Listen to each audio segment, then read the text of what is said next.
Joining me is Nationals frontbencher Barnaby Joyce, the former Deputy Prime Minister, is in Tamworth for the Country Music Festival. I've got to get to Tamworth soon.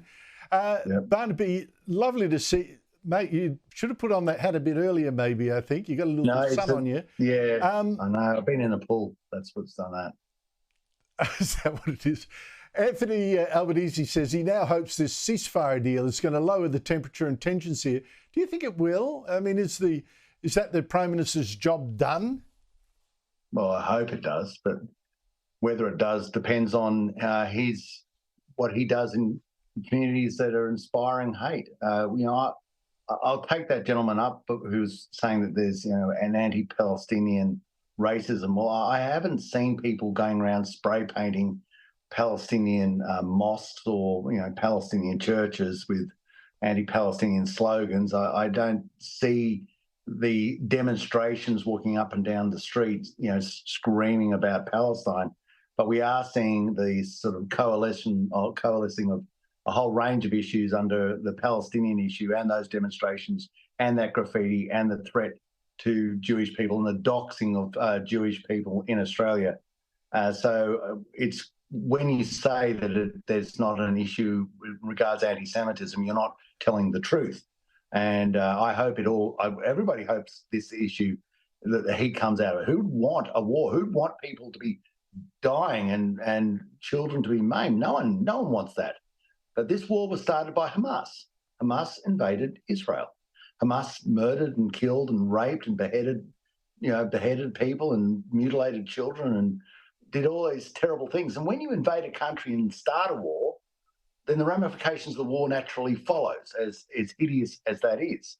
And, now we have to see whether that issue now gets some common sense. But I don't see how you end up negotiating with a terrorist organisation. It's not a government. It's a terrorist. No. Hamas is a terrorist organisation. And how you end up doing a deal with them, I don't know. You have to have the wisdom of Solomon for that one. Trump has made a deal that keeps Hamas not just still in Gaza, but also reinforces it with potentially 1,000 terrorists. I mean, this is quite extraordinary.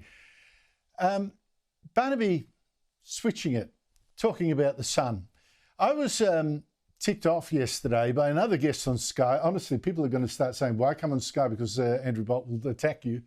But really, a KPMG partner predicting that global warming is going to cause terrible destruction over the next year. Here she is. We're seeing increased social polarisation, increased disintegration and disruption from climate change. Increased disintegration, seriously. But Barnaby, what's actually caused more devastation, do you think, to countries like Australia? Is it really climate change, or is it climate change policies involving taxes and cutting our electricity supply to ribbons and things like that? Well, let's look at your cost of living. It's the biggest issue about.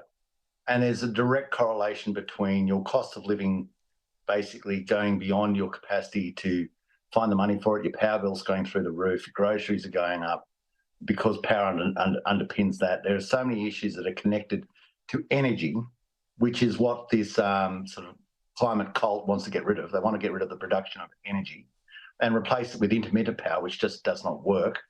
This argument's going to be won by two things: physics, because it just doesn't work, and economics, because you go broke trying to make it work.